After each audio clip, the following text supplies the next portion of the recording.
Well, it is that time again, everybody. Hope you are doing well. My name is BirdDog John, and I am back in action. In those scenarios, Yep. it's good to neuralize the cameras. You guys know that best. Very straightforward. Plug it in, go to the web UI, link the source, walk away. You know, like super simple. I keep looking over at the chat, and I keep seeing you are full of it. Tasty, spicy meat snacks. Covered in flavor. I mean, you can't go wrong. So what's going on? We've got a handful of folks here in the chat, and I really appreciate that. What's up, mate? Hey, Warren, how are you? Appreciate it. Hey, Robbie, how's it going, man? You're just talking about you. What's going on, Tom? Ahoy.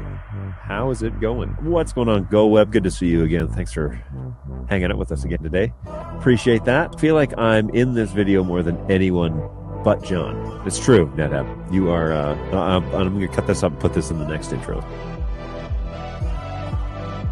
The stream is starting. What's going on, everybody? I am indeed BirdDog John. Hopefully you are doing well. Thanks for joining us. I am very curious.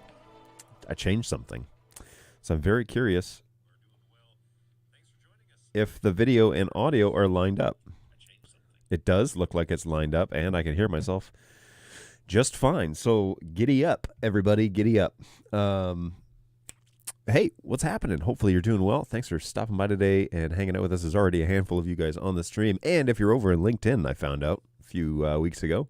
I don't know if you're watching on LinkedIn. So hit us up in the comment section. You can definitely comment under the live stream, and it will send it to me in StreamYard, and then I'll know you're over there. But outside of LinkedIn, there are a handful of folks hanging out on YouTube, over on birddogjohn.tv. YouTube, our BirdDog actual BirdDog TV YouTube page, and then Facebook.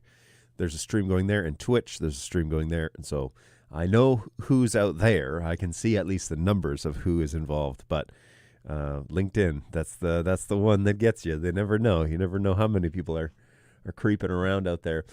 So yeah, another day. We're starting it off pretty strong, and it's been really busy. I feel like I'm not getting. Hey, there's somebody from LinkedIn, and I'm not going to attempt to butcher your name, but thank you so much for coming over here and hanging out with us. Glad that you are joining us over there on that platform. I've been so crazy busy, and then at the end of the days, and you can probably sympathize with me here on this one, at the end of the day, I always feel like I didn't get very much done. So that's a problem, because I have a lot to do, and it's Thursday, which happens quick. So yikes. And yeah, there's this a very long laundry list of things, mostly in and out of meetings, and then working a bunch of hours in the evening. So that is the consequence of working for a company that's headquarters are on the other side of the world. So hey, what's going on, Eric? Oh, hanging out on LinkedIn as well. I appreciate that. Thank you. So at least two people. Two people on LinkedIn hanging out with us. Randy, what's going on out in Winnipeg? Hey, I'm very much regretting missing the Subnet live stream the other day, but I'm grateful for the upload of the clip video, though. You are very welcome. I am trying to do more of that so that when we have these 2-hour shows, I cut the piece that I kind of highlighted. Hey, and we're going to talk about color balancing between 3 different camera lenses today. The P4K, which is what you're looking at right now. The P200, which is this camera. And then the P110, which is not loaded. Hang on, let me see if I can find it. Nope, I don't have that actually on a key. Okay, so this guy, that's the 110. So these 3 cameras, and that's on low bandwidth mode. So these 3 cameras, I want to talk about color balancing between the 3 and give my subjective impression on how that should or could or can be done given the various levels of resources that you may or may not have. So we're going to talk about that today. But the clips from the shows are going to hopefully start happening a little bit more regularly, so that if you miss the content of the show, you don't have to watch 2 hours to find out when it is that I actually talk about it. And I will. I've also got to change my format a little bit, right? Because I've got to take a section then and like actually do the content, and then So what we do is we talk a little bit at the beginning, we do the content, we talk a little bit at the end, and wrap it up and take any questions that you guys have. So really cool. Good stuff. We'll get a whole bunch of more people coming in from LinkedIn. So it's more popular over there than I actually thought. So, hey, everybody, thank you so much for hanging out with us. It's Vedran, is that right? And this LinkedIn user is anonymous.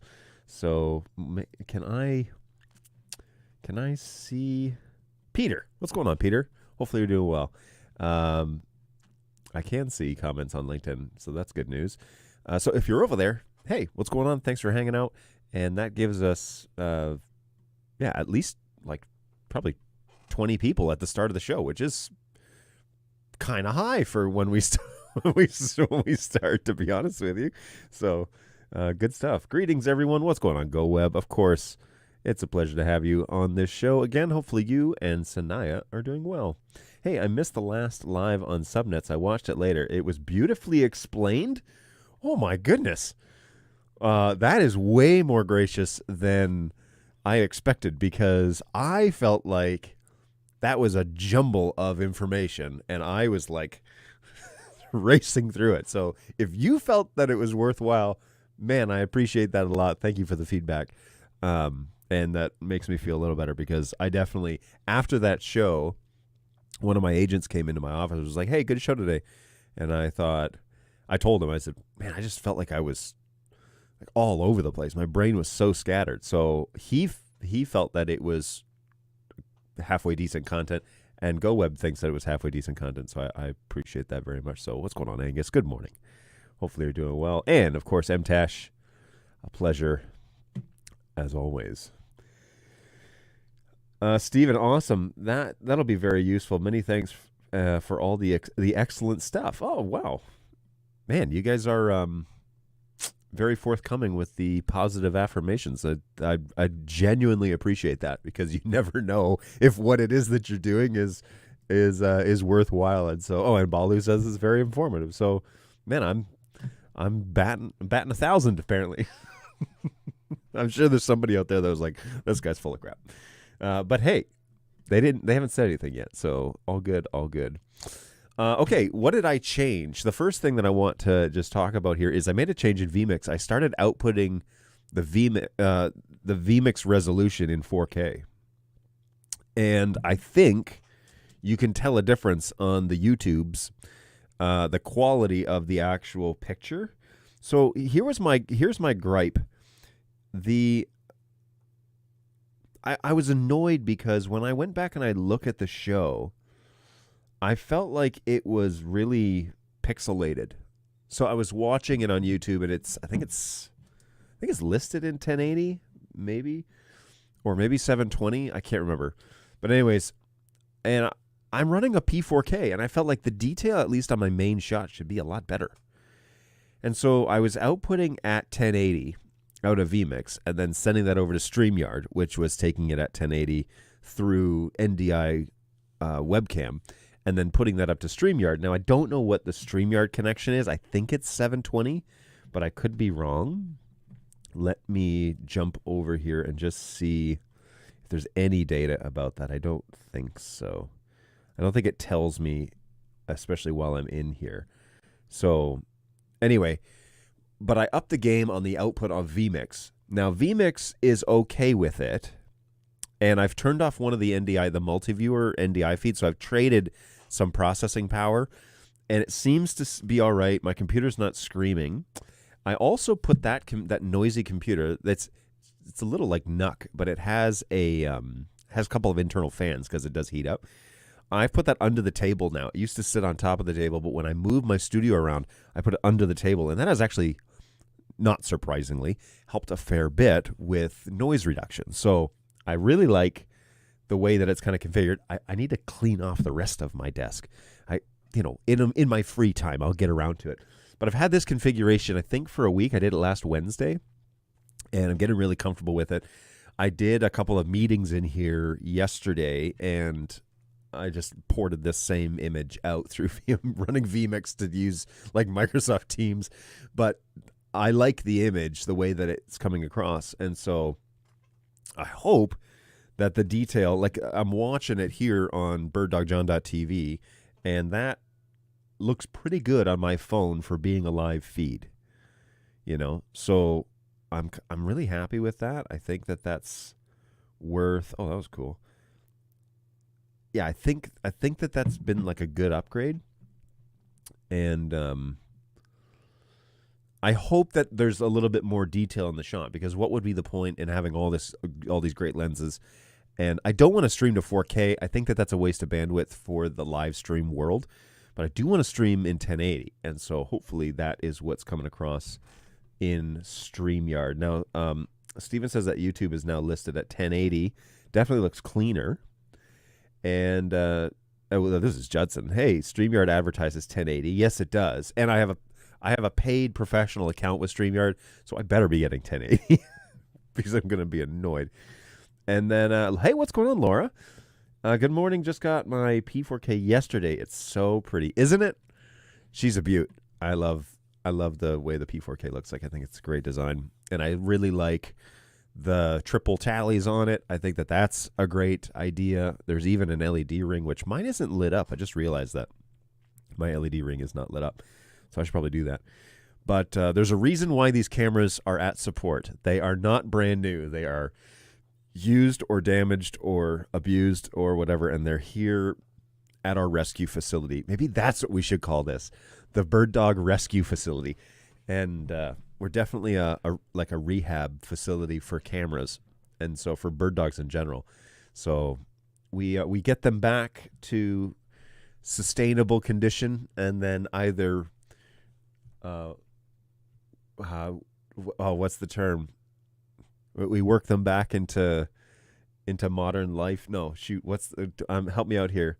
The BirdDog Rescue Sanctuary. What's going on, NetApp? Good to see you, man. Yes, we are a rescue sanctuary. That's a good way to think about it. So anyway, I'm porting this out 4K across, so it's a 4K NDI stream now out into my network, and then NDI webcam is converting that to 1080 and sending that to StreamYard. So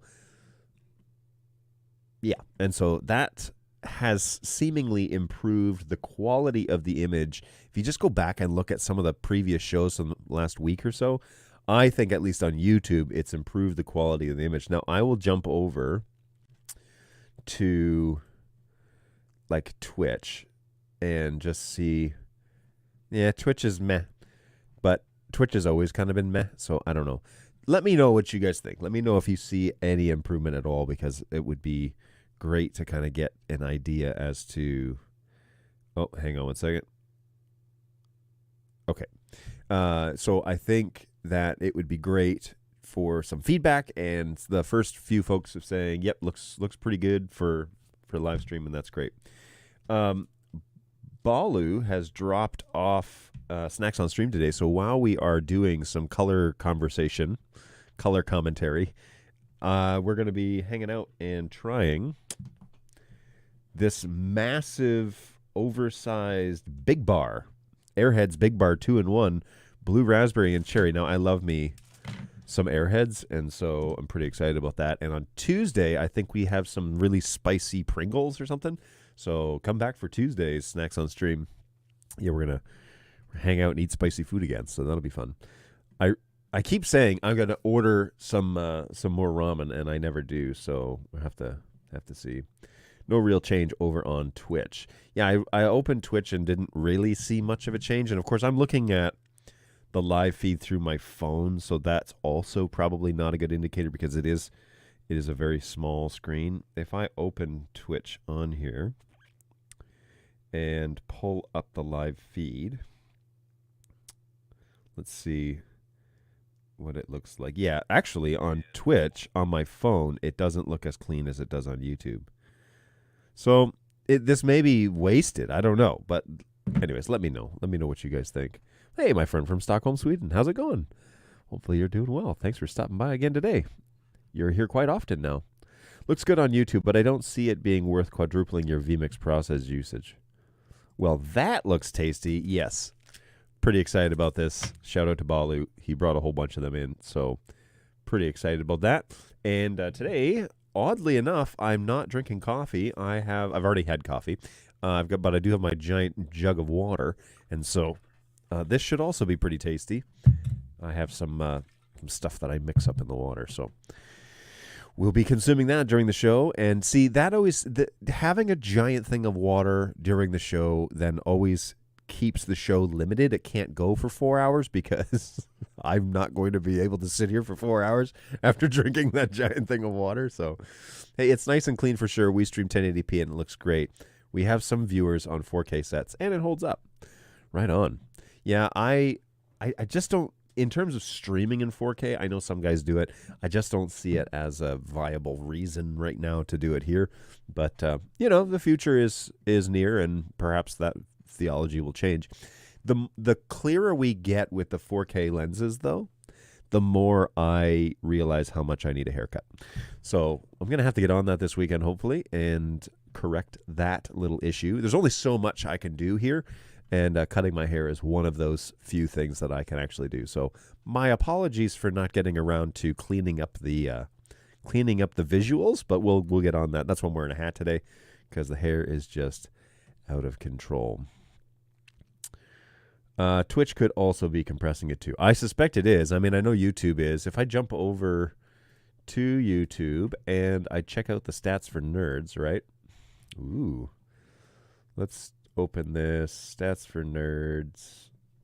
Yoink, yoink. Where are we here?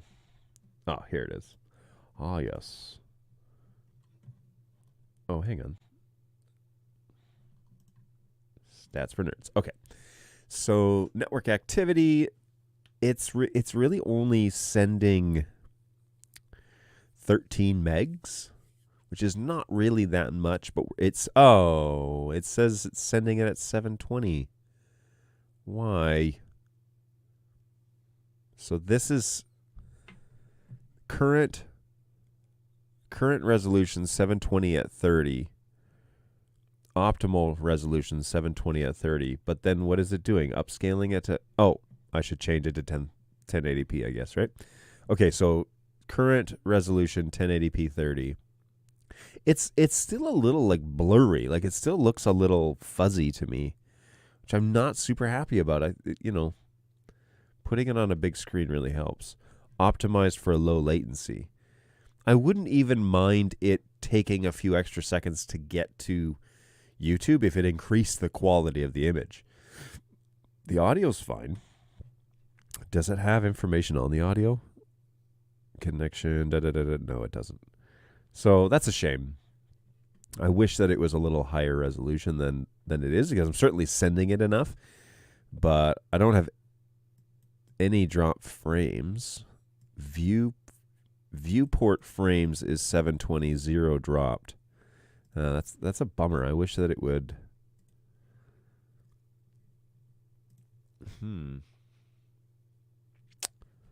Well, I'll investigate that further. It's not great. It's okay. It's just not great. And when I was editing things Tuesday for the subnet conversation, I was like, man, this just doesn't look. Okay, so what I could do is I could hit record at the time.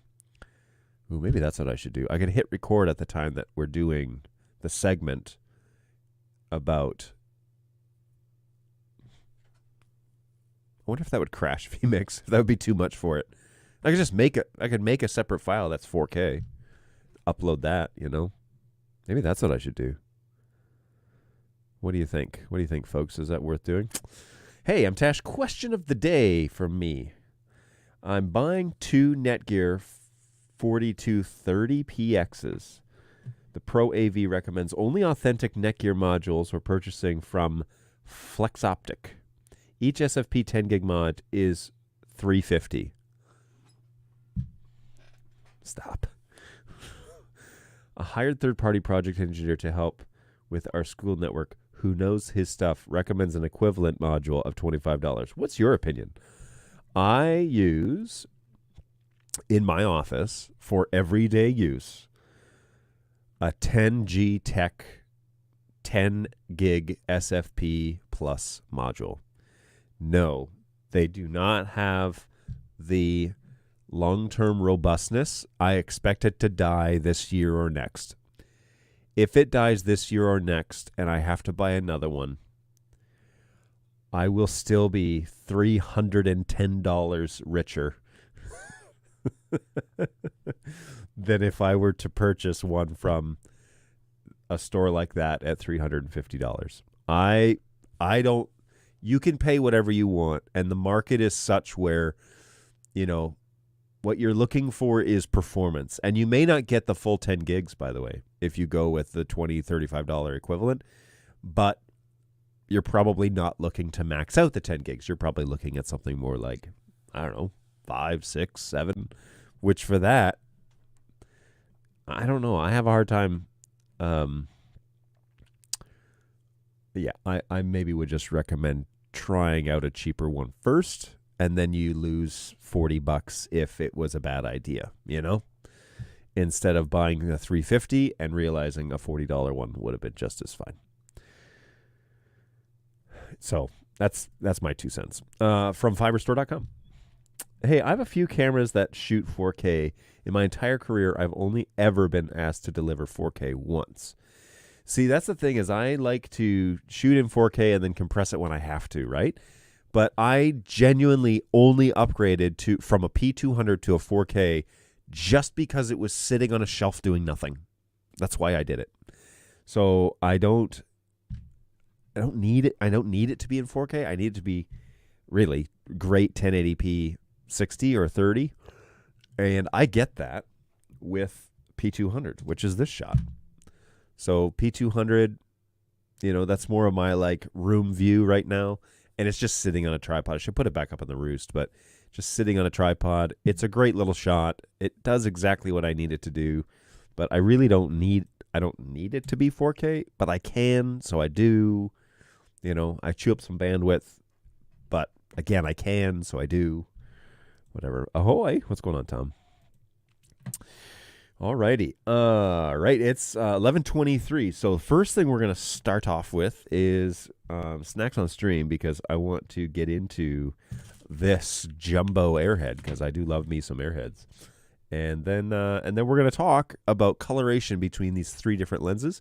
And so let's do that, and we'll get on it. John's just making up stuff to start drama. Look, I don't know. Look at him. Wish me luck, folks. It's my first Vegemite experience.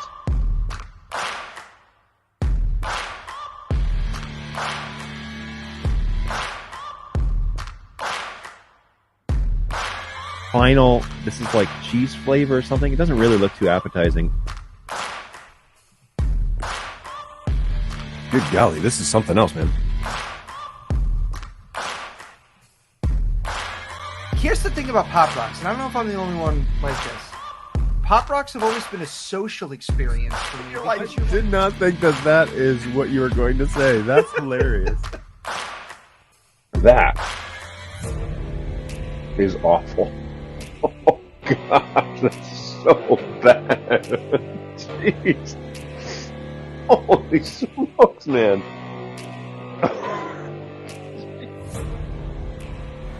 Yeah, it was pretty bad. But hey, we do what we can around here. So today is just a simple candy airheads. I'm pretty excited about this, actually.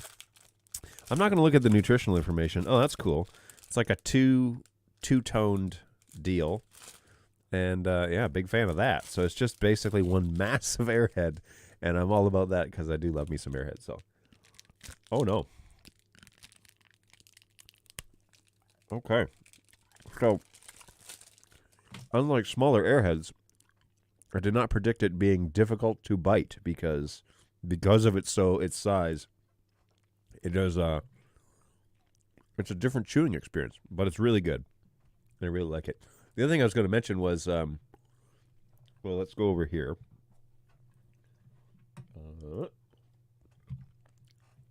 So remember I was going to order some of these. Well, I'm going to put some in my shopping cart. What's the story here? Why is this not for other buying options? And what is this? Tomato paste flavored. Meh. Stew type? What is stew type? Well, tomato paste are cheaper, so why not? And these ones, the Carbo, these are really good, so that's why they're back on the list. But this is only a 4-pack. This is a 5-pack. This is a 10-pack. That's why. Maybe that's why that's okay. So maybe that's the one we'll go with. So I'm just going to add that to my cart. And then after today's show, what is this? Oh, man. What is this? I've never seen this before. Oh, my word. That's amazing. Yes. All of these I've seen.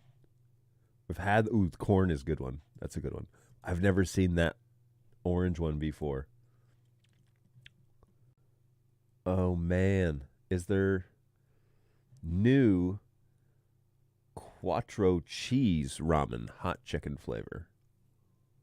Oh, man, I'm so excited. Oh, you can't, oh, a new one, a new flavor. Heck yes, man. Let's go. I'm all about that. Yeah, that's pretty exciting stuff. So one other thing I was going to mention to you, so I have a pair of open-backed headphones. I was talking to one of my guys here in the office and just telling him about like 3D audio and a bunch of nerdy stuff mostly. And I was telling him about open-back headphones and about how, you can accurately place sounds in space and all that sort of stuff with them. Well, then I picked up my open-back headphones and realized what a disaster they are. And so the issue that I have is, I guess I don't really need my face in studio monitor because it's already in the bottom, right? So I have a pair of these headphones, and I bought them back in like 2015, and they were not $120, but they are the same drivers that are in those very commonly used M50s. So there's like M50X, M50S, just M50. There's M50 Blue T or BT, which is Bluetooth. Yeah, it's good stuff. So these headphones have the same drivers as those that legendary, M series, but they're open back.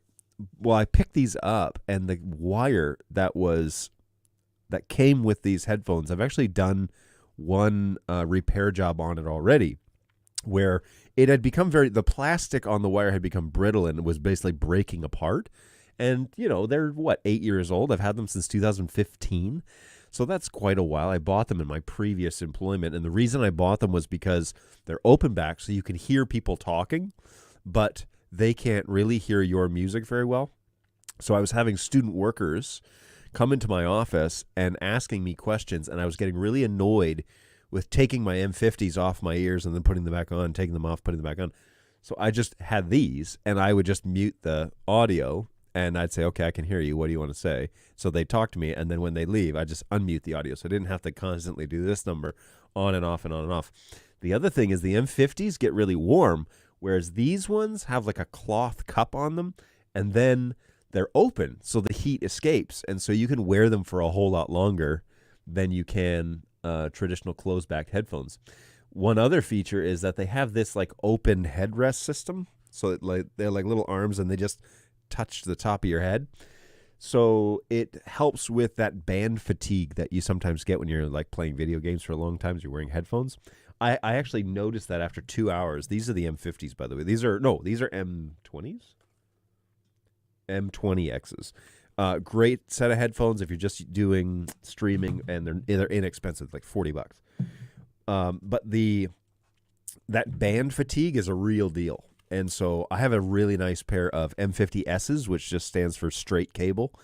And I've put a new cover on the band on the top. First of all, because this material was basically dissolving.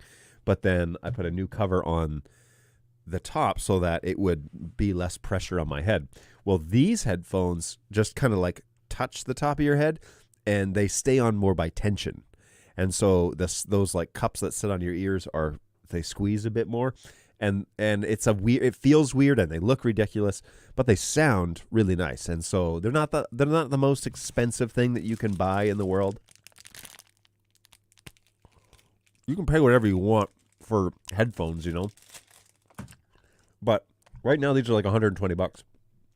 And if you're doing anything in the 3D audio world, or if you are doing a lot of listening in you're doing like a lot of movie watching with headphones, or you're doing a lot of music listening of like high quality recordings, open back headphones in a quiet room, really awesome. And yeah, I really enjoy using those. So there you go. That one's for free. That's just my opinion. Oh, so the whole point of that conversation was that cord that came with it 8 years ago got really brittle. Oh man, got really brittle and started just falling apart. The plastic was just falling off of it. So I ordered a new cable, headphone cable. The one that comes with it is 10 feet, which is, then you need cable management for a cable that long. I prefer the 10 foot over a shorty, but I bought a short cable that's bungeed, that's coiled, and so it stretches a little bit. And I soldered it onto the driver in the headphone and fixed my own headphones. And I was feeling very accomplished about all of that yesterday because, it's always fun to solder something and then it start working again.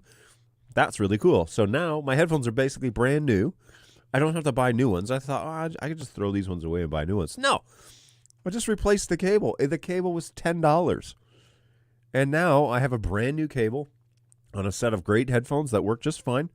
And I got my open back headphones working again. So really proud of myself. And that one's for me, not for you. So there you go. Yeah, kind of hard. Oh, it's not hard. You just gotta. It's way thicker than normal Airheads, which I kind of like. But yeah, I might end up in the dentist tomorrow. Yes, I agree. Hey, I'm gonna do those ramens probably on Thursday. The orange one for sure. If it shows up by Thursday of next week, this show next week, orange ramen, let's go. So if you want to order that and have it with me, by all means, giddy up and share in that experience. That'd be awesome. I used the Sennheiser's HD 650s for my open back headphones. Well, let's just have a little look-see, shall we?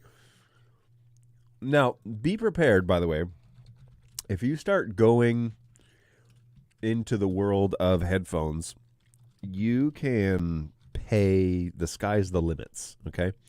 So be warned that if you go down this realm, you might be, I won't say surprised, but be prepared for a broad range of prices when it comes to headphones. Ooh, these are nice.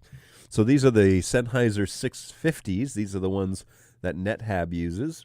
They're a little more than mine. They're $400. But, if you're into high-quality audio, then I don't see why you wouldn't look at something that's a little more high audiophile, high-res. What everybody says audiophile these days. However, what I do appreciate about these is they have a detachable cable, which you can buy additional cables for. So my experience that I had yesterday with a soldering iron would be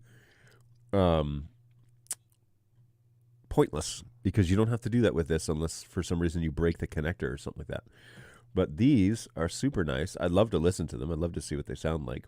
Sennheiser make great stuff, man. Like, I'm a big fan of Sennheiser. I recommend using Sennheiser microphones a lot. I mean, I know Shure is out there too, but I'm a big fan of Sennheiser. I always have been, ever since day one.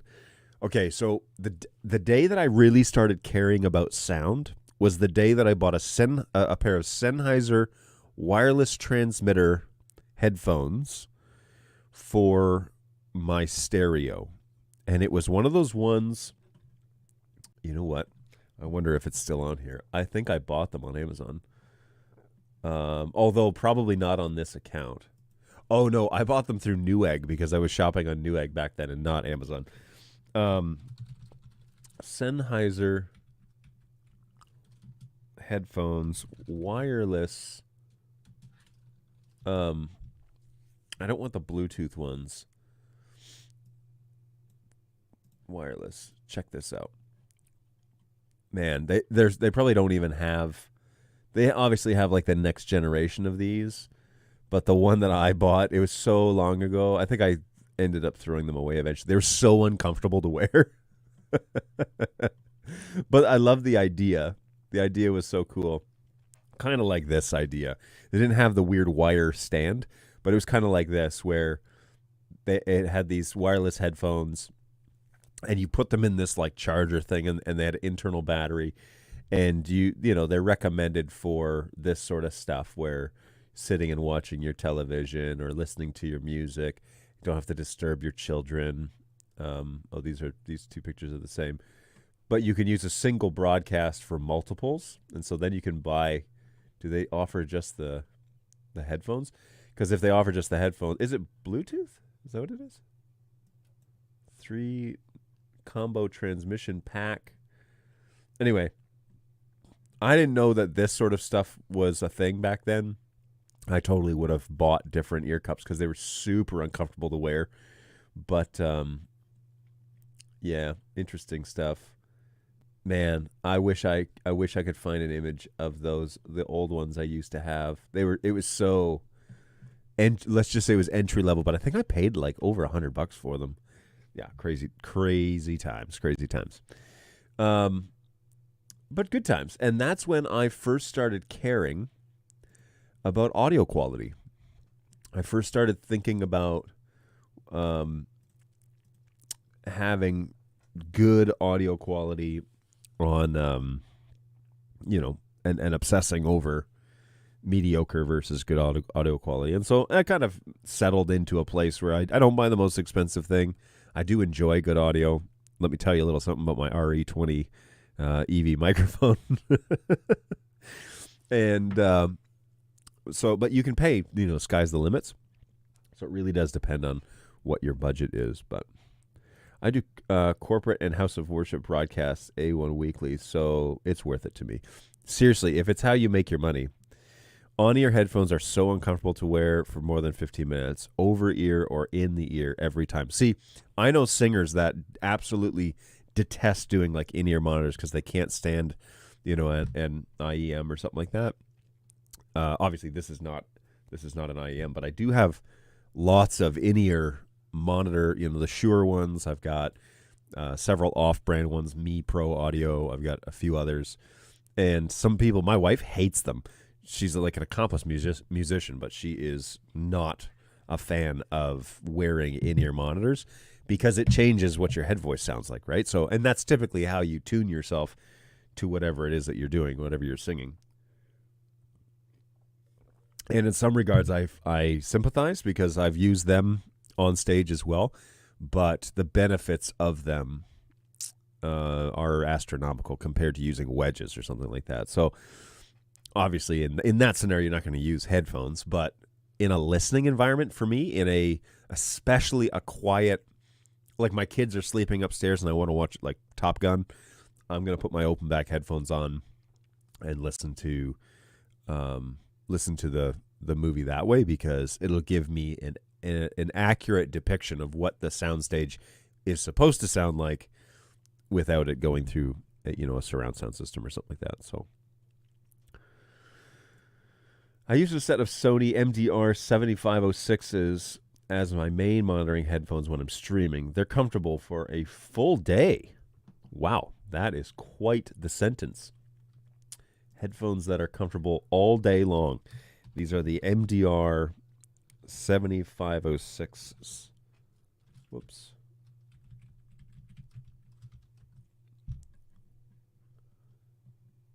Oh, these are those classic Sonys. Yeah. So these I have seen these all over the place. And I use a pair of these down in Nashville typically. I should probably they're on sale right now. Normally they're $80. But these are like standard across the industry. If you don't see the M50s in a studio, you're going to see the Sony 7506s because they're just they're inexpensive. If you break them, you can replace them, but they're also very accurate. They're very flat, and so you don't want like Bose headphones or well, Bose is maybe not for a studio, but like Beats by Dre or something like that. Like, don't use those in your streaming studio because they're doing things to the audio that are not true to what's actually going out. And so you want to keep it as flat as possible, and you want to listen with something that's not tuned for better, optimal response or whatever. But yes, these headphones, I have actually thought on numerous occasions, I want to get a pair of these. The problem is like, why do I need another pair of headphones? I probably have like a dozen. I really don't need another pair of headphones, but these are on a list. That's for sure. So yeah, I definitely don't need another set.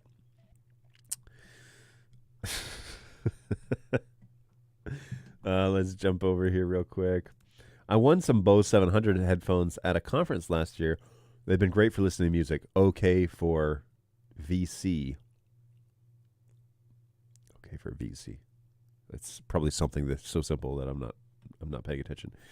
I use the Sennheiser's HD280s, but they have such a firm headband that they squish my head really quickly. The 7506 is definitely not the most accurate set in the world, but I'm familiar with how they sound and how they compare to real life. And they also include a service manual, and Sony sells all manner of spare parts. Oh, video conferencing. Yeah,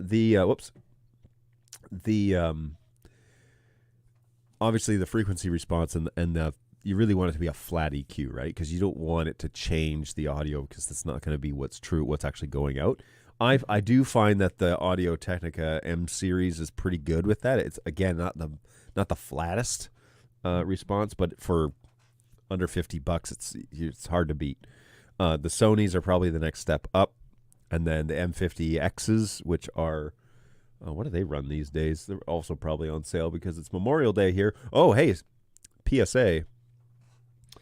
On Monday, we will be closed at the BirdDog support office, and so please prepare yourself for no responses on Monday because my agents are going to be having a little break and spending some time with their friends and family on Memorial Day. So there you go. Okay, so the M50X series headphones are currently going for $170, which is about what they normally are. Wired. The nice thing with the M50Xs is that it's a detachable cable, so you can buy a multitude of different cables for them and replacement cables if you need to. They also come in various colors and styles and stuff. Ooh, I like that deep sea blue. That's cool. That would go with my blue, my blue set here on the and orange, blue, white. Not really a white headphone. That's too.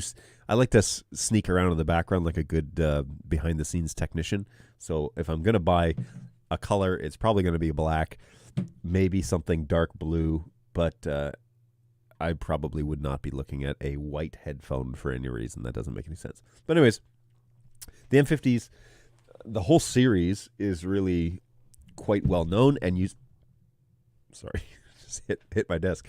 And you don't, you see a lot of studios using those as their main monitors. Do they talk at all about, do they show anything in the,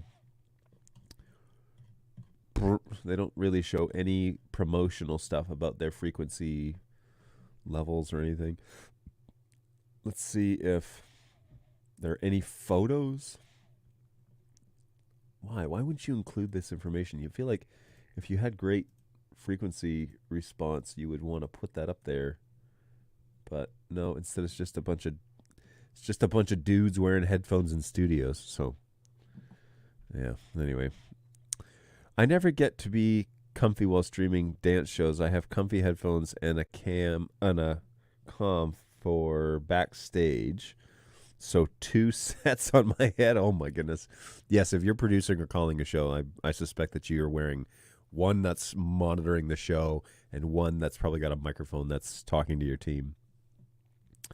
2 sets of headphones at once are brutal. I would agree. That does not sound like fun. I have a 2-week run coming up shortly where I need to be on comm while also still monitoring the stream. Yeah, that maybe you can get yourself a little in-ear to monitor the comm at least, so that it's a little easier, and then you could just wear headphones for the stream on top of that, right? So this would make sense if you needed to do something like that, and then you could have at least the comm basically on top of the stream audio. You obviously wouldn't hear very well in the one ear that's plugged, but maybe there's a way to do it. The stream will get checked every 30 seconds or so. I just can't deal with 2 at a time anymore. I'm telling you, man. In-ear. I use the Studio Tech Box to pipe both comms and audio into a single set of headphones. Well, there you go. Solutions abound. NetHab to the rescue, as always. Okay, so I'm going to try and record this segment that we're going to do here locally. So let me see. Yep, 1080 size. That's fine. That's fine. And we're going to call this one Color Chat. Color Commentary. And yoink and okay. So everything's still good. We're still going out here live. Now, I'm going to hit record, and we're going to see how this goes.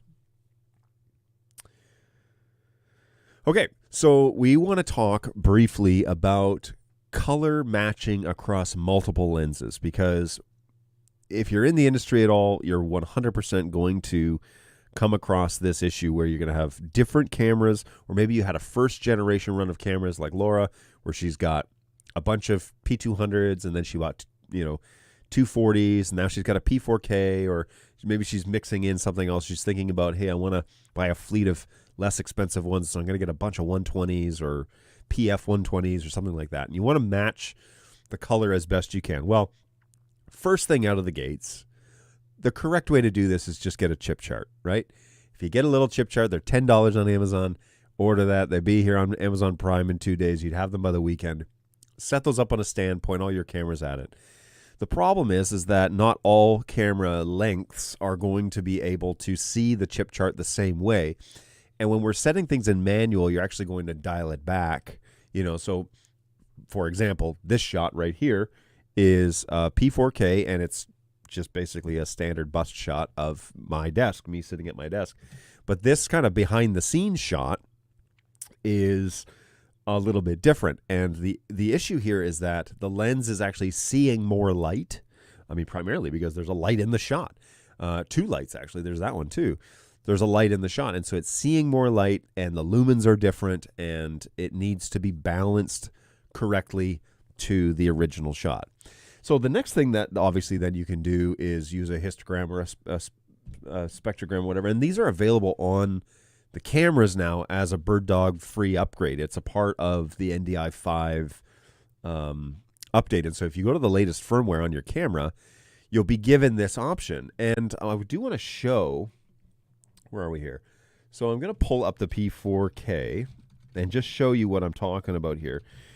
And what options you have when it comes to actually setting color. So I'm going to go into this, and we're going to look at the P4K, and you'll notice that in this shot, where are we here?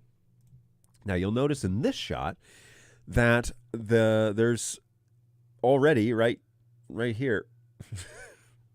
There's already something enabled so you can see kind of what we're doing here. And if I move around in the frame, you can see that all changing in real time. Our guys understand that your budgets are not limitless. And to get something that can give you scopes at this level is also an expensive add-on to your overall BirdDog fleet. And so just even your production suite in and of itself, to have true scopes available. And so, you know what? HQ heard that, and they decided, you know what, we could give some options here to at least help with balancing colors across the fleet. And so they put here in the bottom left-hand corner of your NDI5 add-on, a scopes tab. And inside there, we can enable scopes on the preview or the proxy stream. Now remember, NDI has 2 video streams simultaneously running. One is going to be a proxy and one is going to be a program. The shot that you're looking at here, the small box, okay, in the bottom right-hand corner of your screen, is the program feed. Whereas the one that's over in Studio Monitor, that's on the left-hand side of the screen, that one is a proxy stream. And so now we can turn this on for either of those. So if I turn on preview enabled, it puts that that vector scope on the screen in the preview, but it doesn't place it here in the program. So this is the program stream. Now, if I go there and I turn on program enable, it's going to appear in the program. And so you can decide where you want to put that. I'm going to turn that off of program, but you can decide where you want to put it. The other thing that you can do is, well, let me switch back here. The other thing that you can do is you can change its position on the screen. So say we have something up in this corner that we need to see. We need it to, we need to balance that thing up there in the corner. Well, we can change wherever it is. We can move it around the screen if we want to. So we can change it. We can do top right. We can do bottom right. Basically the 4 corners. It gives you that whole option. And it also gives you the option to make it, this is actually like real size of what it is. So that's what the output actually is. But man, that's hard to see. And so instead of that size, we can make it a large size, and basically it just makes it twice the size. It doesn't actually increase the resolution of the scope, but it does make it twice the size. And so I guess I should look up here. So it makes it twice the size, and that is super helpful because now we can move it around the screen, put it in any of the corners, but then we also can choose if we want it just to be small. If we've got a huge screen and it doesn't really matter, no problem. If we don't have that luxury and we've just got a 27-inch or something smaller, maybe a 17-inch monitor, we need it to be larger so we can see what it's showing, we can actually select large. Now, yes, it would be great in the future if you can like stretch it out and make it whatever you want, or if it would output like a third output that was basically just a vector scope. Yes, we've been talking about all that. The future is full of opportunities, but this is what we have. No, this is what we have today, and so we want to talk about what we've got today. The other thing is that we can make this semi-transparent, so you can make it so it's see-through, so it's not so obtrusive on the screen. But I find that when you're actually using it, it doesn't really make any difference if it's transparent or not. It does not change in any way.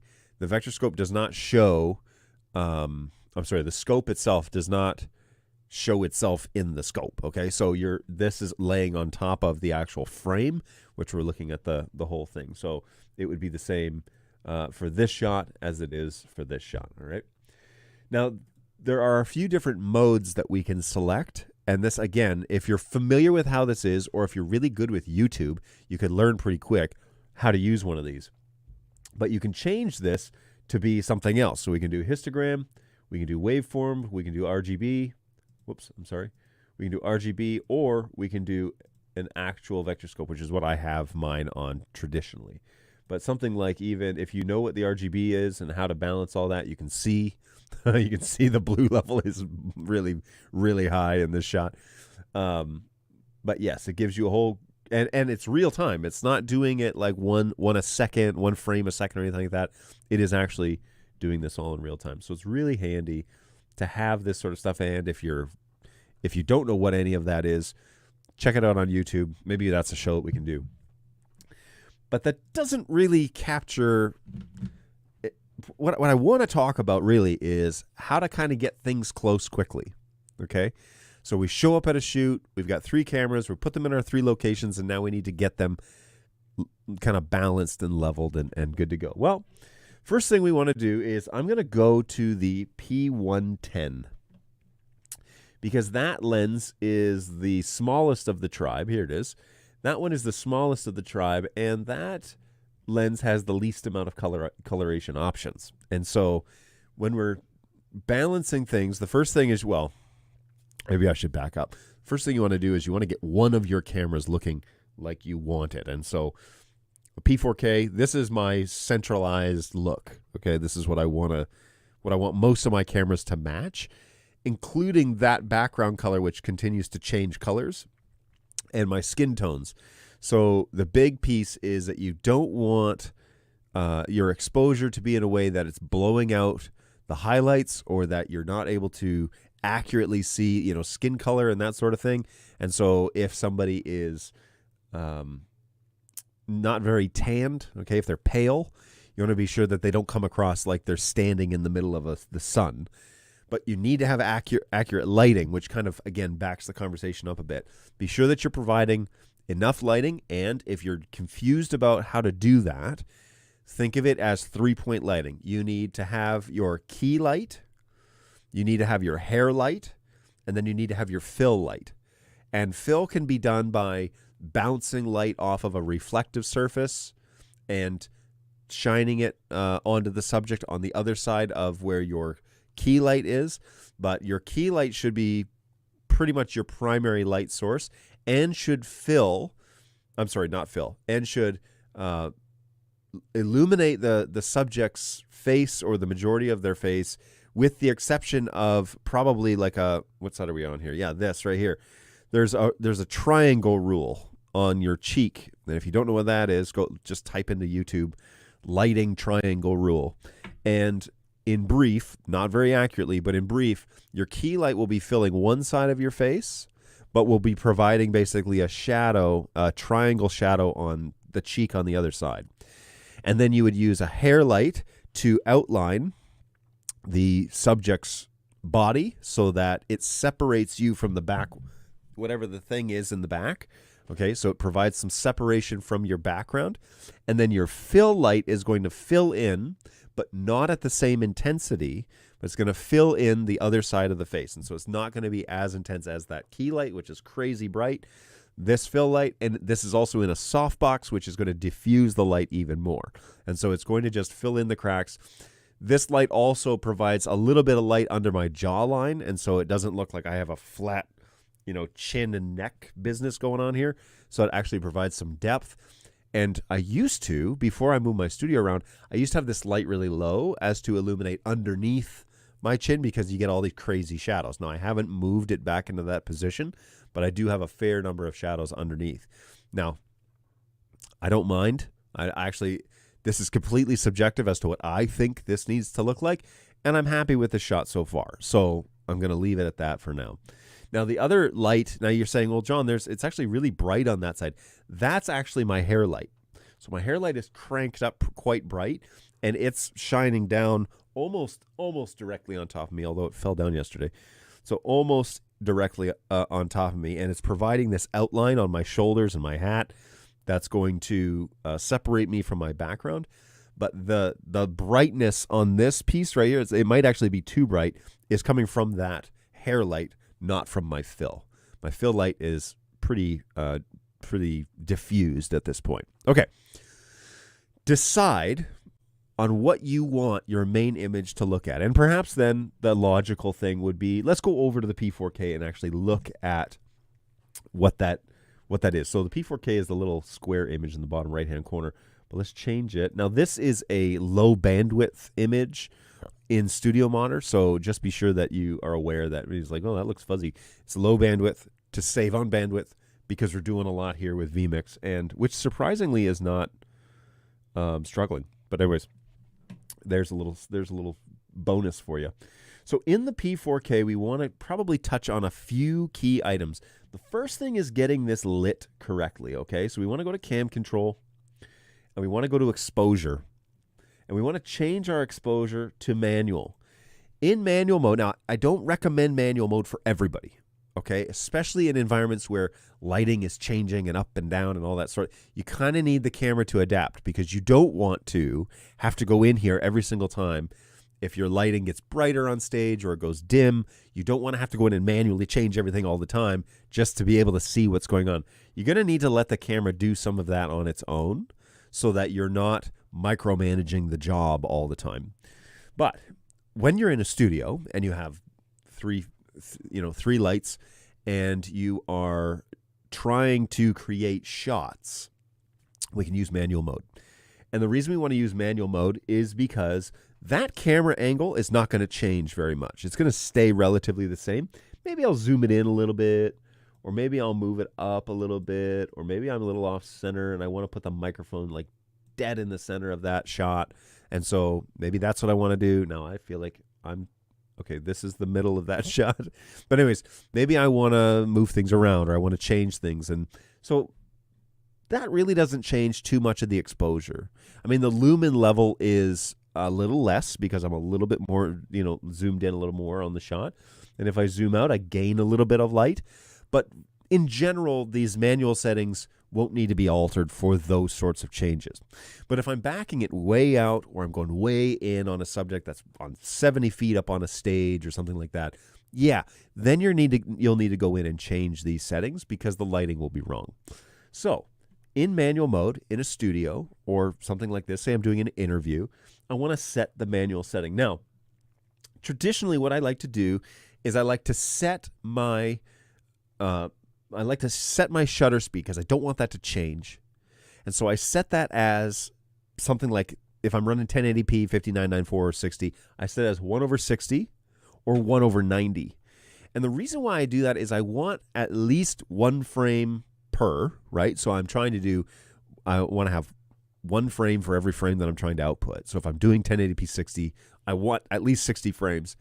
But sometimes I like to actually do 90, which is more frames than I need. Okay?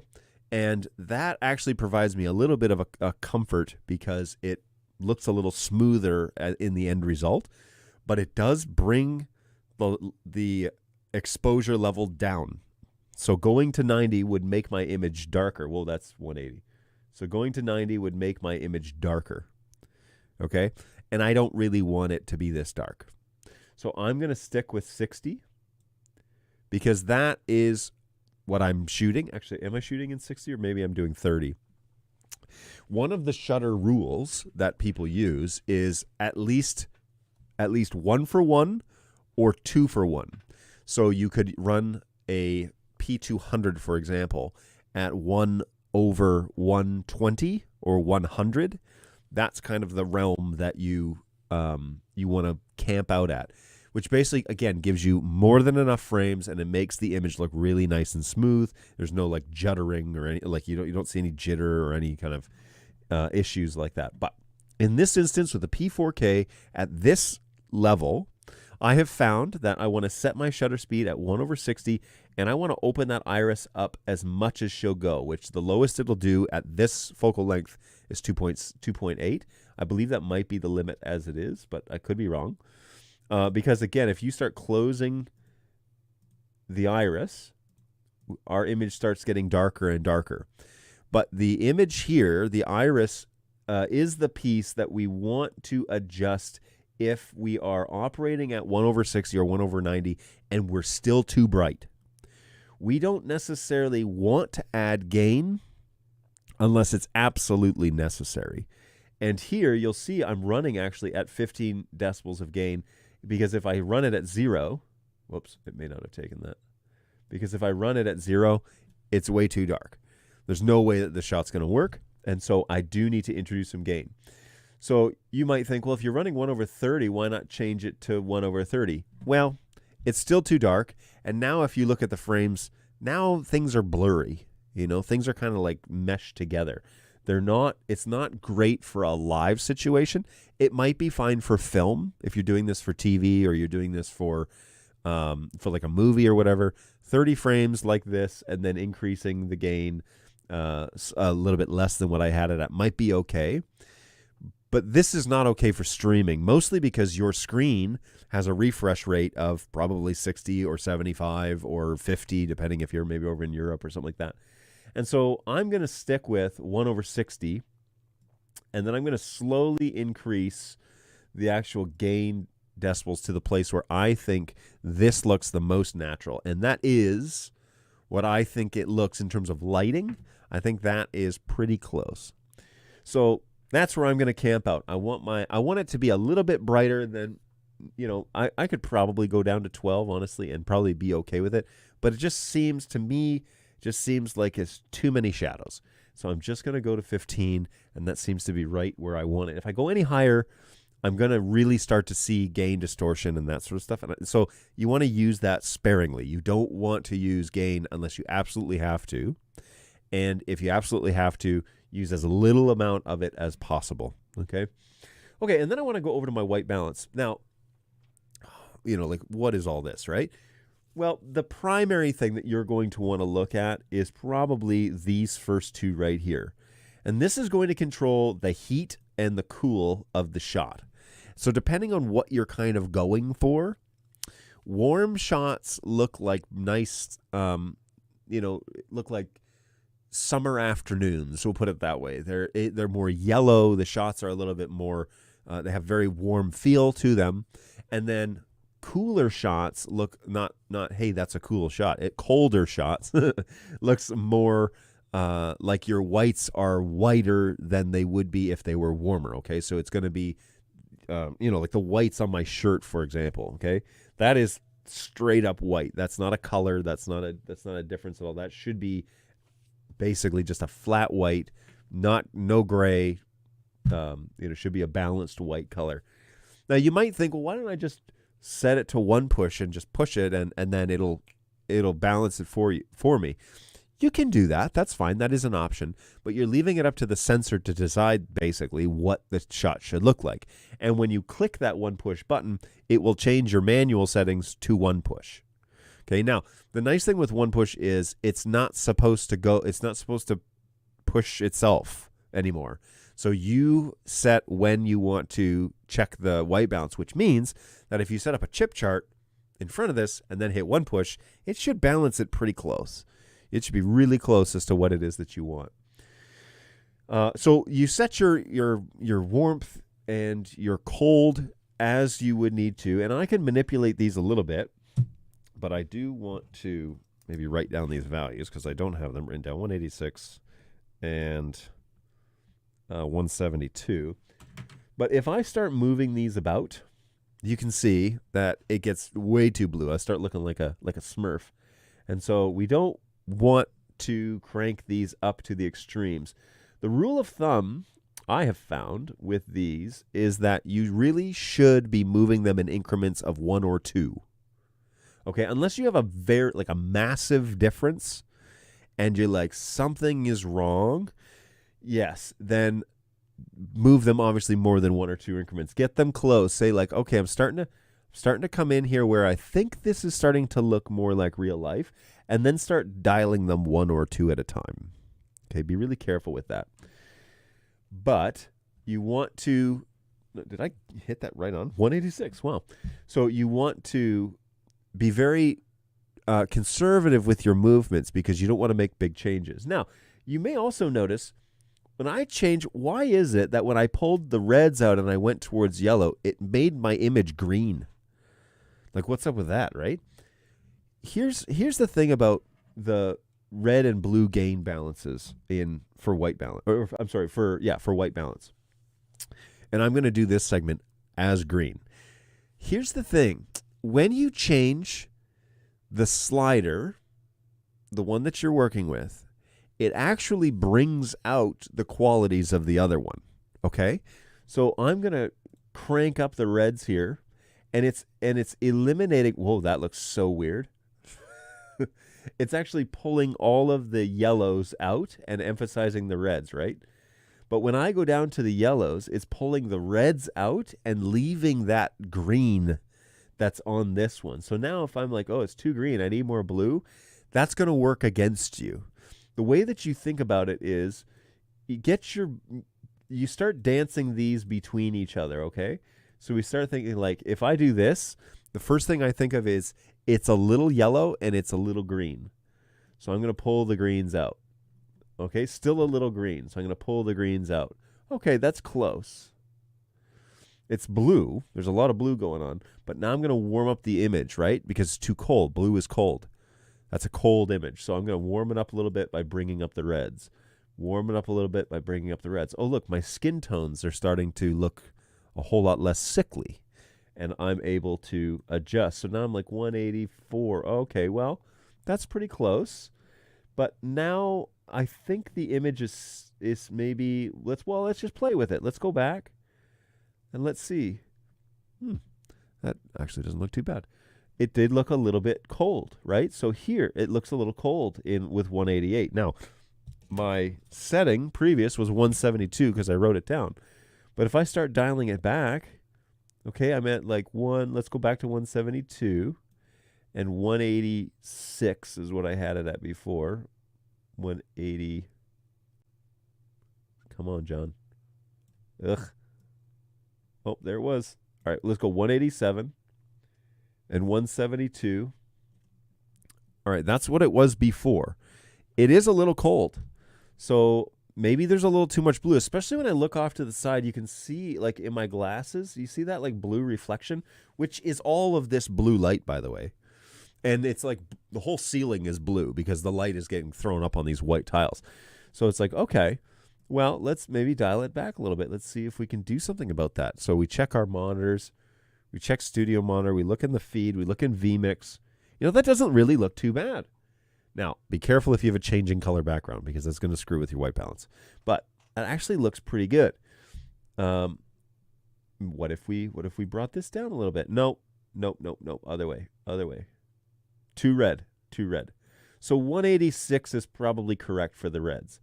But if I move this about a little bit, I can get the blues really blue. But I don't hate it, And now I'm quite low. I mean, it's 154, whereas before I was 172. So not too bad. It might be a little extreme. Maybe we'll go up to 160. All right. Now, you can 100% now see the difference, and that's pretty accurate for that back wall, by the way.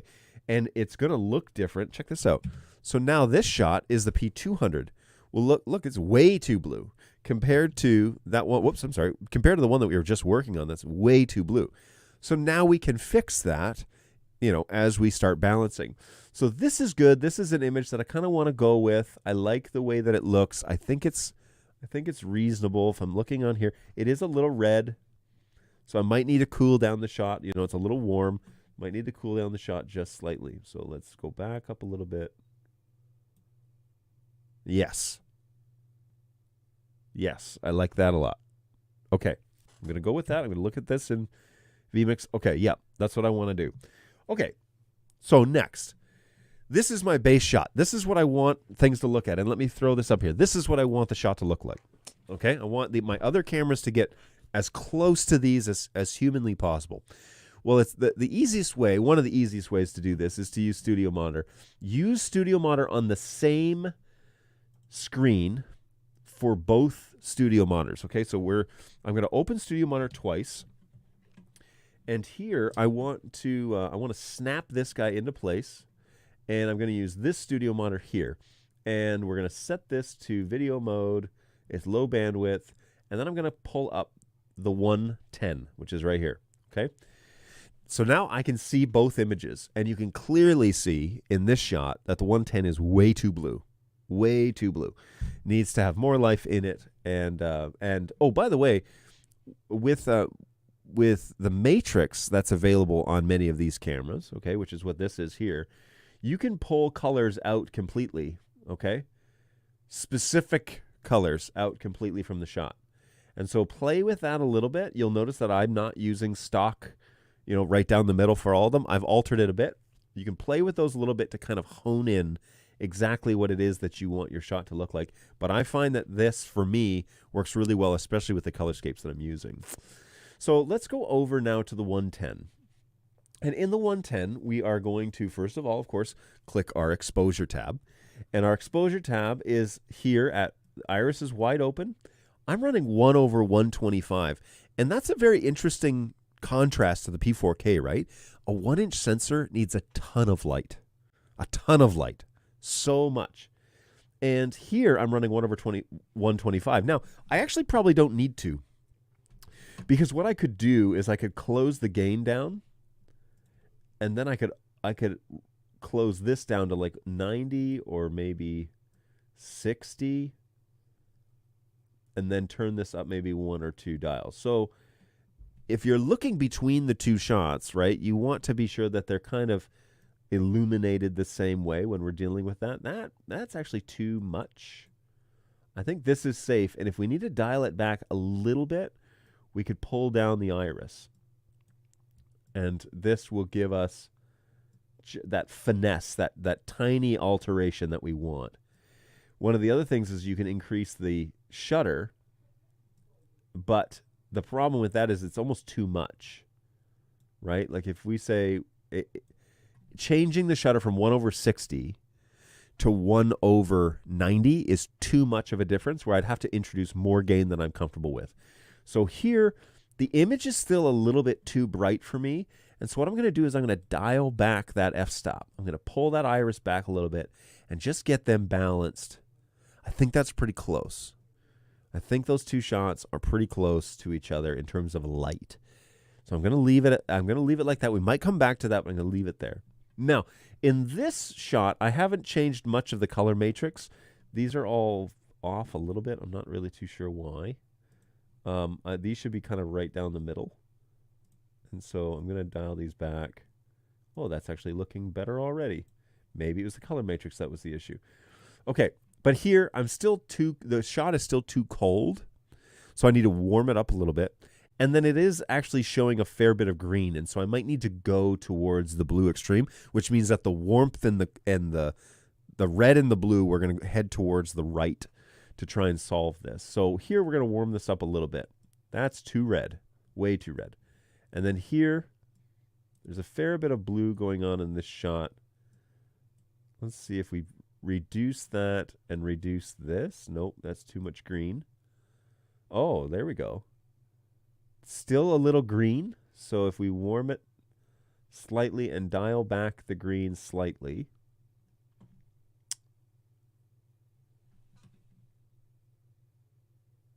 It's not too bad. It's a little red, right? It's a little too red. So we'll take this. Actually, let's leave this up there for a second. And then let's go to the color matrix and let's see if we can't manipulate that red level. See if we can't pull it out of there. So that my skin tone doesn't look like I'm like having a stroke. All right, that is not too bad. I like if you're looking at these two images here, you know, and as the colors are changing behind the scenes and everything, if you're looking at these two images, you want your skin tones to look the same regardless of what as the color is changing. So as it gets really blue in this room, obviously my skin tones go colder, but as the changes, it goes to that light green, it should look a little bit more level. So although I'm red, my skin tones are more red on the P110 right now. They're also red on the P4K. So I'll wait for it to switch to green. And here we go. All right, so this is slowly going from light blue to green. And my skin tones still look the same between the two shots. There's the green there. And now we're going back to light blue. So I like that. I think that that's way more balanced. And I can actually throw this shot. Oh, I'm sorry. That's the 200. So here's the P4K now. And if we put the P100 or a P110 here and we cut between the two, you can see these. Now this looks a little red to me on this monitor. So I'm looking at it here, I'm looking at it here, looking at it there, looking at it over there, looking at it in all these different places. And these screens are not color balanced for color correction. And one of the tips that I'll give you is if you're going to be balancing cameras for color, use multiple monitors, especially if you don't have a budget for a proper studio monitor. Use multiple screens because it might look great here and it might look like crap here and it might look like crap there and look great over there. You need to get it to where it looks correct in most places. Oh, and then if you can, stream it up to your phone or stream it somewhere where you can then pull this up. Let me go live. Where you can pull it up and you can watch it on the actual screen and be like, yeah, okay, on an iPhone, that looks pretty good. Because what you want to know is what is everybody else seeing? These 4 screens are all giving me different color balances. And so I need to double check. I need to double check and make sure that it looks correct. So Although, now check this out. This doesn't look too bad. It is actually a little bit warm, so I will go back and change that. I might pull the reds out just slightly. But actually, that looks good now here. So the difference between these two shots, my skin tones are relatively the same, okay? And all I did was reduce the reds in the color matrix. I can actually show you that so that you can see. I reduced the red gain in the color matrix to pull the reds down from that shot, okay? All right, so now we've balanced. Now the thing would be is to like say, okay, well, let's open a third studio monitor and let's color balance that one to these two cameras. Yeah, you could do that. But I probably would advise you to continue to color balance to the single root shot, which is your main #1 camera. Continue to balance to that. So now I'm going to go to the Studio P200. Now, this is a much different shot, okay? This shot is one that is here in the top, and it actually looks purple, right? But this looks purple up here. That's not what, it's not purple. I'm not using purple in this scheme. So we do need to change some of that as well. And I'm going to balance it to the P4K because I want that to be my go-to, my root shot all the time. And remember, you can save these settings in the web UI on the cam control setup, and you can click on camera and then hit store and then preset 1. If you load preset 1 with those camera settings, this will be your shot will come back to that and all of these color settings when you turn your camera on. That's the goal, at least. That's the way it's supposed to be programmed. And if it's not doing that, please reach out to us at help@birddog.tv and let us know. All right, here we're going to now color balance the P200. And this has been, the P200 has been the flagship camera for like, 3 years, 4 years? It has been one of the nicest cameras in the field for a very long time. When it comes to NDI, I think it's the clear winner in the HD realm. The P200, and now it's big or little brother, the 240. These cameras are one of the go-to cameras when you're talking about cameras in the field. What do I buy? The P200, which is on sale right now, by the way. You can get a bunch of them really cheap, or the 240, which is its successor, which has more coloration options, which I'm not doing today. This camera is basically the legendary HD camera in the world.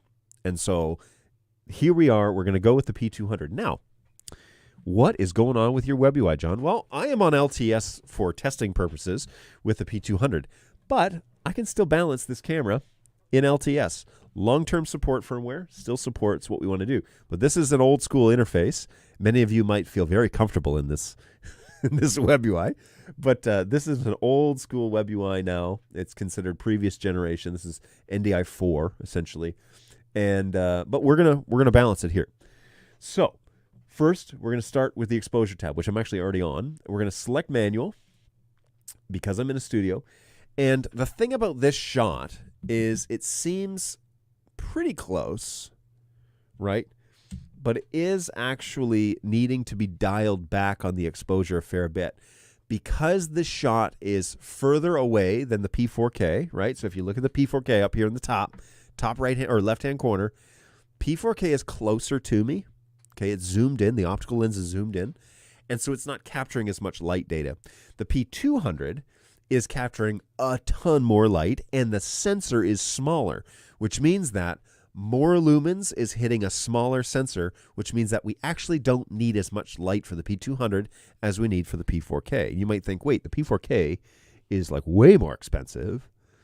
Why wouldn't it be able to gather more light better? It's actually about the type of shot I'm using and the size of the sensor. Bigger sensor means you need more lumens. Smaller sensor means you need less lumens. But then the smaller sensor is also backed up. And so it's seeing more of the frame. It's seeing more of the light in the room, which means that it needs even less light than what the P4K needs. Whereas the P4K is zoomed in and it has a much bigger sensor. So not only is it going to be zoomed in and seeing less light, it's got a huge sensor, so it needs more light to begin with. All right, so now that we kind of understand that, you're going to understand why my limits are set the way that they are on the web UI. because I switched to manual, and I'm saying the gain limit is 10, but check this out. 0 decibels are needed. And I actually think this shot is a little overexposed. This is why the P200 is so beautiful, because you can get away with no gain, no actual gain introduced to this shot, and we can set this shutter speed to like 1/60 or 1/90, and I've got room on the iris to go down, and look, that shot's overexposed. That's too much light in this shot. So I can go 1/90, maybe I can go to like 1/100. I think it's still overexposed. I can go 1/25, 125. Okay. All right. I think we're level on this shot. I think this looks like the P4K shot light. But check out the differences between this exposure and this exposure. 15 decibels of gain at f-stop 2.8, which is wide open, as open as I get, with only 1/60, opposed to the 200 that's running at 0 decibels of gain at f-stop 1.6, which is even wider, and 1/125. This is nerdy stuff.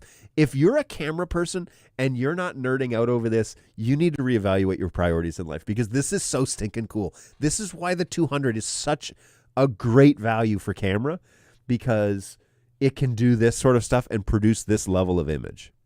Actually produce this level of image. It's so stinking good. Like, seriously, I don't know how we got so lucky with this being the first generation of this lens and this camera and the options that we have. The 200 just seriously we're so lucky to have that camera in our fleet, and the 240 legitimately now is one step beyond the 200, all right, in terms of its capabilities. All right, I'm happy with that exposure, but I'm not happy with the coloration and the white balance. The white balance actually is not too bad. If I go here, this looks all right. However, this back wall, something's up with the color, because it looks similar to the P4K color right now, but when it gets to full blue, it actually turns this portion purple. And it's not purple. It shouldn't be purple. So we want to kind of, oh, there it is right there. See that? So it may be something that we can do in the color matrix that can pull down that magenta that's happening. Let's see. I just don't want it to, I don't want to lose the pink in the color, because then it'll look sickly. So if we alter that here, what I need though is to see, I need to see that shot, that color again. And I should change the color so that it stays on that problematic shot, because it should not be going purple. All right, this is the extreme. I am seeing some pink showing up, magenta showing up in the shot. All right, pull down that gain. Still there, still there, still there. Let's go down. All right, that's not actually helping. So let's put that back to 0. I'll let you guys see what I'm up to over here. Put that back to 0, and it may actually be the blues may be too intense, you know. So if we can pull down the blues slightly on the matrix, and then I'm going to go back to my white balance, and I'm just going to dial this back just a shade, just a shade. Now, in manual mode, you're going to want to do this per shot. Right now, there's that purple again. So let's just go to an extreme and see what actually can change that. All right, so we may be too warm on this shot is what I'm discovering. Very green, so let's pull that out. And now too blue. So dial up the heat. Whoa, too hot, too hot, too hot. All right, and then we'll go, I don't like that. That's too, look at the desk. The desk should be white, you know? So we're too red in that. But then we're kind of purple on the wall, right? Still too red. Let's get the desk to be accurate, because this is a white table. should not be blue. All right, let's start monkeying with this then. Let's start doing extreme stuff here and start to dial in here. All right, that's not too bad, just too warm. So we're going to slowly pull the greens out. My skin tone is sickly, though. And we're getting a little too red here. And now a little too green. Well, make up your mind.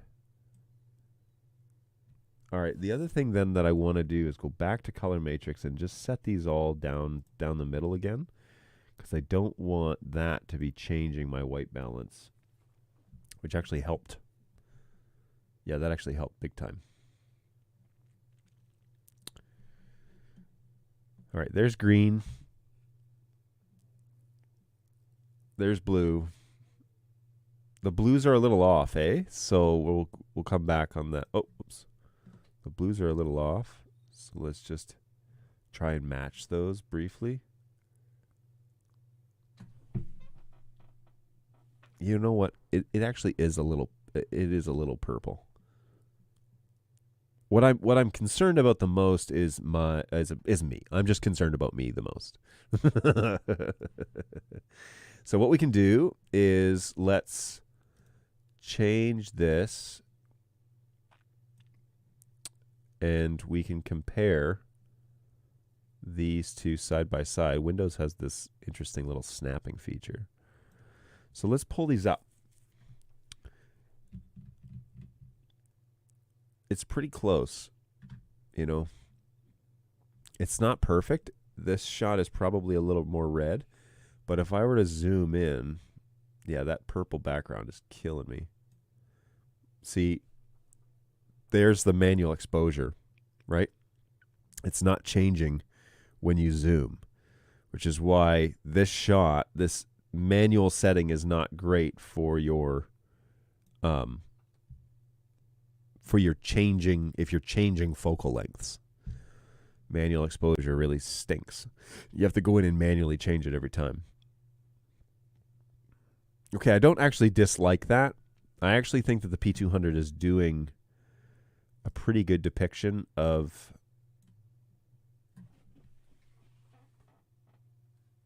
I guess it's purple. I mean, maybe it's the P4K that's not giving an accurate background. It is kind of purple. Interesting. So, if we switch now, we can now go between the P200 and the P4K, which is right here. P200, P4K, P200, P4K. I am a little more tan in the 200,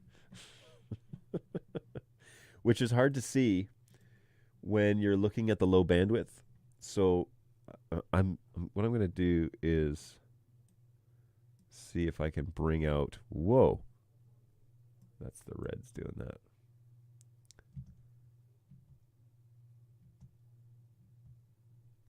All right. The last thing I'm going to do here on this is you got to be careful with the sharpness on the 200, because it can easily over sharpen. And I don't think 0, which is what this is, okay, or this is, 0 is too crunchy. And so I normally start somewhere in like the -70 realm, and then which makes a nice, like, easy viewing. But then I back into the sharpness. And especially when you're comparing it to a P4K, you know, the sharpness on a P4K is pretty extreme because it's a 1-inch 4K sensor. And so you want to, you know, you're comparing a 1080 to a 4K image. So first of all, take that for what it's worth. But then you want to kind of dial it to where the contrast between the two is not like, man, that's hard to look at, and, you know, that's a nice clean image. So verify in vMix that you're not running low bandwidth mode, because if you're running low bandwidth mode and then you're messing with it would look like this, first of all. Just brutal. So don't run in low bandwidth mode. Be sure that you change it to full bandwidth, and then we can double check and make sure that your detail in the shot is accurate. So, okay. I'm going to take some questions, but hopefully you found that helpful. Be sure that you go through and you check all 3 of your cameras. So here's that 110. That's beautiful, by the way. Here's that 200, which looks pretty good. And then that 4K. So now as I'm cycling between these cameras, they're all relatively the same heat and same white balance with exposure, and you can use the color matrix to kind of level out or pull out or emphasize certain colors that are in your shot or need to be removed. Hopefully you found that helpful, and yeah, let's take some questions. And I'm going to stop the recording. So at least now, I don't have to do a clip show. I can actually upload a full-on, like, 4K video. Let's see how big that file is. That was what, like 25 minutes? Videos. Recordings. It's on this. I actually record everything to a drive. What is today? Today is May the 25th. Man. That's January, December, February. Well, I got a lot of recordings in here. April. I hope this recorded, because then I will be doing a clip show if not. Oh, here, yeah, color commentary. Here it is. Okay, that's a 3 gig file. Oh, it recorded it in 1080. It's not 4K. Okay, but it's 3 gigs, so that's, oh my gosh, it's 50 minutes? What was I talking about for that long? I thought it was 25 minutes long. Good golly. Sorry about that, everybody. That's going to be a mighty long one. Okay, so let's go back to the chat. Not too much here since we started this. In the theater, I have to set the iris as I go, and I use presets and then set shots ahead of time. I have 11 cameras now. It's going to be crazy time at sound check. Always have my my user interface up. Absolutely would. Yes, that's a lot of cameras. You will be busy, that is for sure. But I'm sure you'll be able to do some amazing stuff that you weren't able to do before. Hey, NetHab, I'm starting to buy a bunch of Studio Tech intercom boxes, belt packs, etc. for my high school sports productions. MTash, agreed. Also check out Glen Sound. They make cool announcer boxes and a red bat phone intercom station. Oh, nice. Actually, I think I've used one of those. The red bat phone. It's pretty fun. Back process. What's going on? Welcome to the show. Hey, could be nice to have an option to save the custom color profile and white balance as a preset with a name or more than one user preset. That'd be cool. I agree with you. Amazing show, John. Oh, thanks, Jake. What's going on, man? Good to see you. Hey, I love those 200s. I don't need much gain, and they look amazing. They also focus well on auto, faster than the 240s, and the 200 deals with light changes so well. It's true. I agree. The light, the full auto function of the P200 is probably one of the best I've seen in a long time. So, yeah, it's really neat. Yes, the blue on the matrix of the P200 for me needs to be taken a little taken out to help with the backlight, or in my case, make the project look much better and matched. Yeah, the blue seems to be the one that helps kind of balance things out, and so I would agree that that's probably one of the go-tos, that you have to just get things balanced as close as you can, then pull that blue just slightly out and see if it brings out the tone, like these skin tones and stuff, a little nicer. There you go. There you go. All right. Well, I'm gonna, now that I've taken like 4 or 5 bites of this. Ugh. She's a doozy, but delicious. All right, now I'm going to edit the playlist in vMix, because now that I have the 200 and I can add the 100, get my 3 cameras going again. 130 and edit. This is going to be 25 seconds and start. All right. Playlist is now working because my 3 cameras are all balanced and good to go. Now, there are easier ways, more expensive ways to balance color. You could use a chip chart, which I suggested at first, which would make your life a lot easier. I actually have one. I just keep forgetting to bring it in. Actually, it might be here. I keep forgetting to bring it in, at least. But yeah, it might actually be here.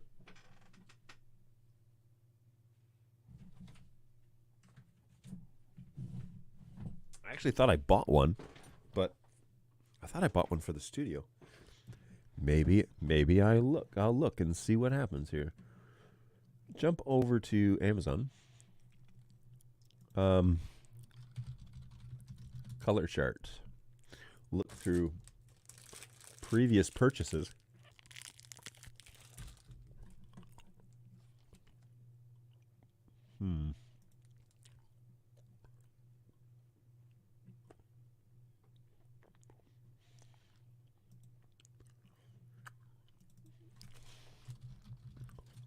I'll look up. Look up the phrase chart. Nope.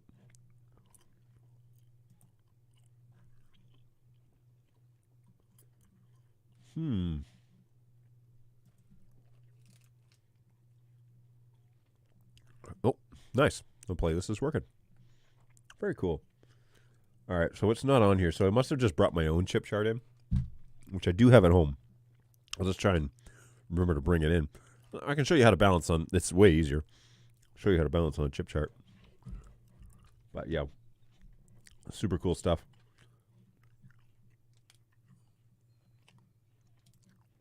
Sorry, projection. Sharpness, I go down maybe 2 in my space. It looks okay.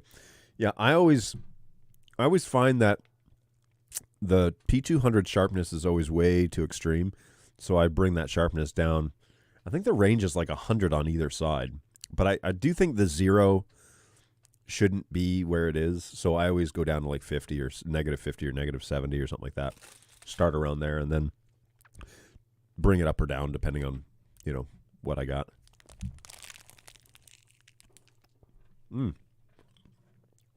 By the way, it is a beautiful day here in Auburn Hills. Nice and sunny. This is Auburn Road over by Auburn Hills, Michigan, downtown. And yeah, we've having a beautiful day so far. So might need to go outside and go for a walk or something, just to get some fresh air and enjoy the sunshine while we have it. Actually, it's going to be a beautiful week coming up. We had a frost advisory last night. Mother Nature is a mad scientist. But yeah, hopefully we'll have some warmer days, warmer evenings, and we won't need to cover up our plants with frost blankets anymore. The difference of sharpness value between different BirdDog modules in the UI changed a lot in the last firmware update.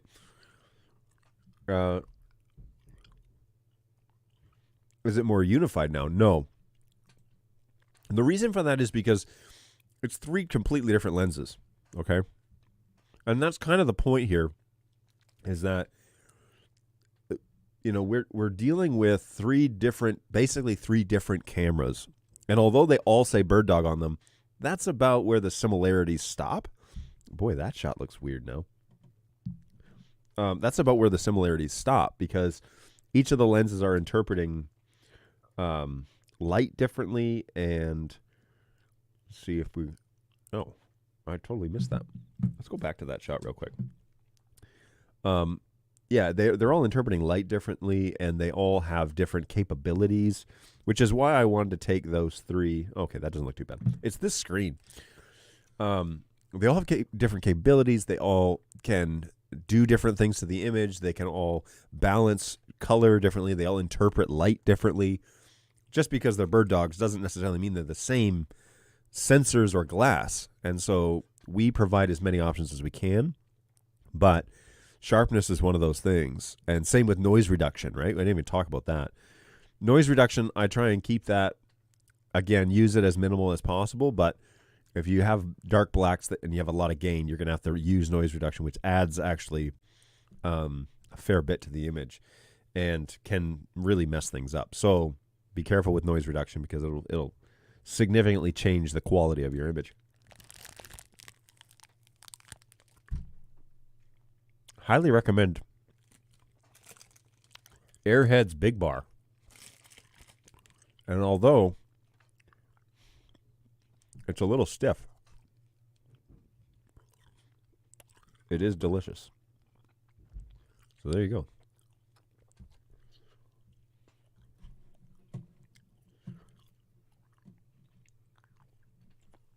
Okay. I am going to probably wrap things up here. It has been a pleasure to be with you, as always. And I'm really looking forward to having a weekend. We are closed on Monday.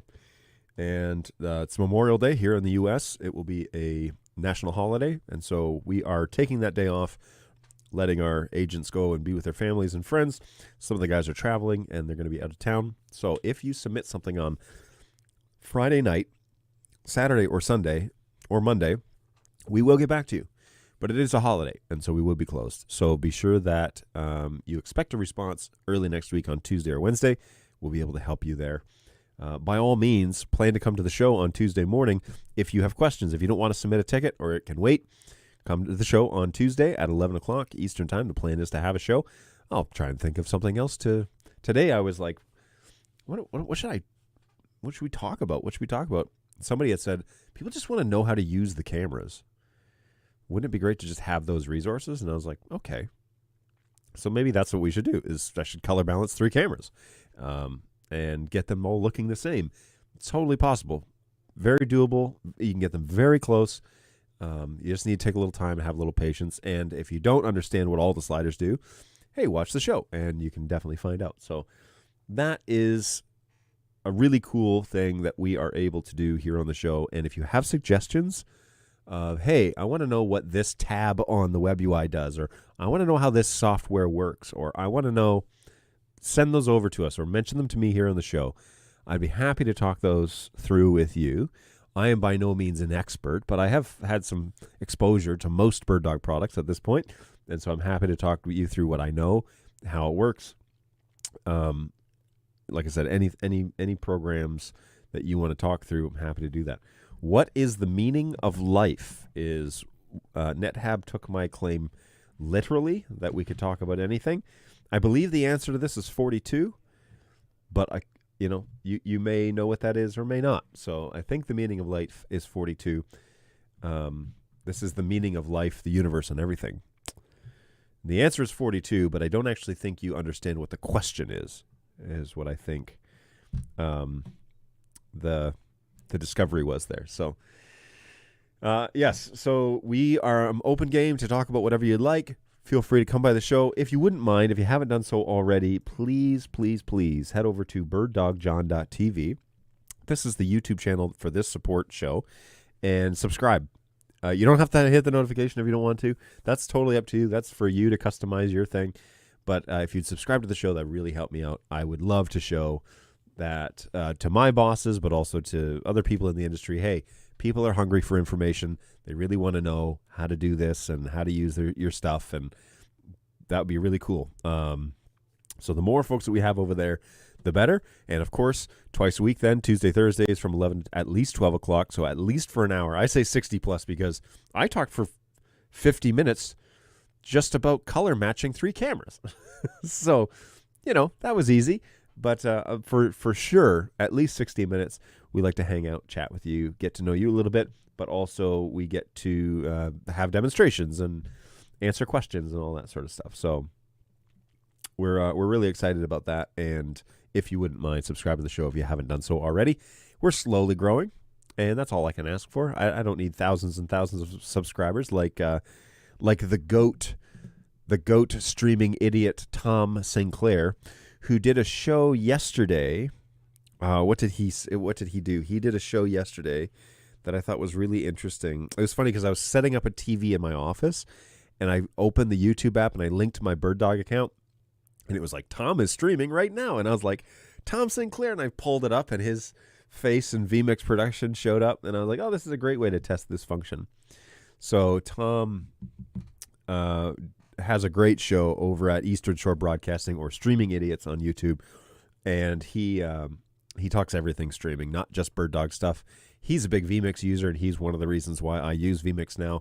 But he also, covers audio. He covers other camera companies. He does integration questions, audio, microphones, and all sorts of stuff. So he's a good resource to know. So subscribe to my channel, birddogjohn.tv, but also go over and check out Tom at easternshorebroadcasting.com, and his show and resources are there free for you.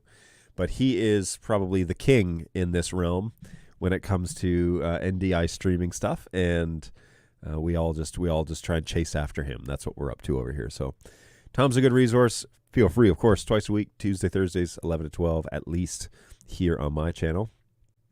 And yeah, it's all good. It's all good.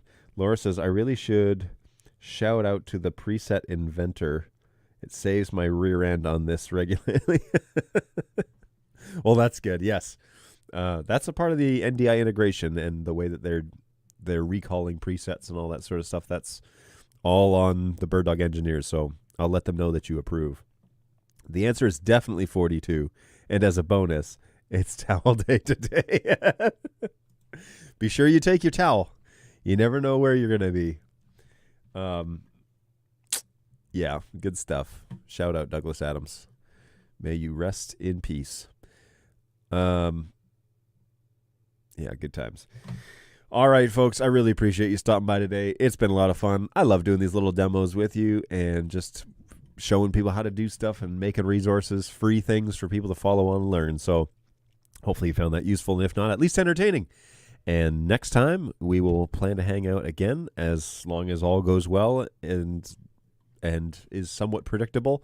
On Tuesday, we'll hang out again at 11 o'clock Eastern Time, and we'll talk about something else. So feel free to let us know what you would like to talk about, and by all means, we will do something hopefully interesting but fun nevertheless. Oh, and spicy food next week, so come back for Snacks on Stream and watch John sweat it out on camera as we try and eat spicy food courtesy of Balu, and I'm going to buy some ramen stuff, so back to that, you know.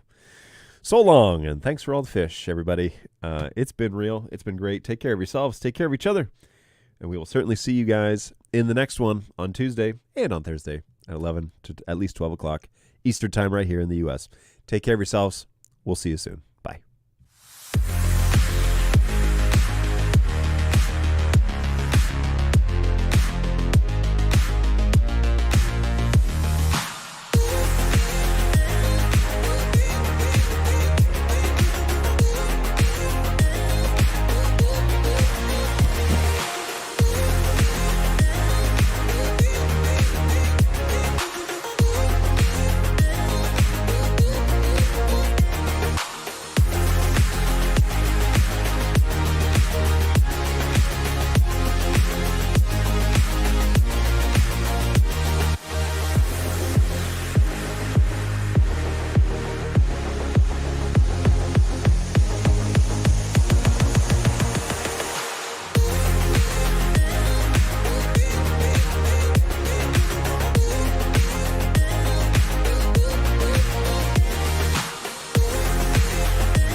Hello, IT. Have you tried turning it off and on again?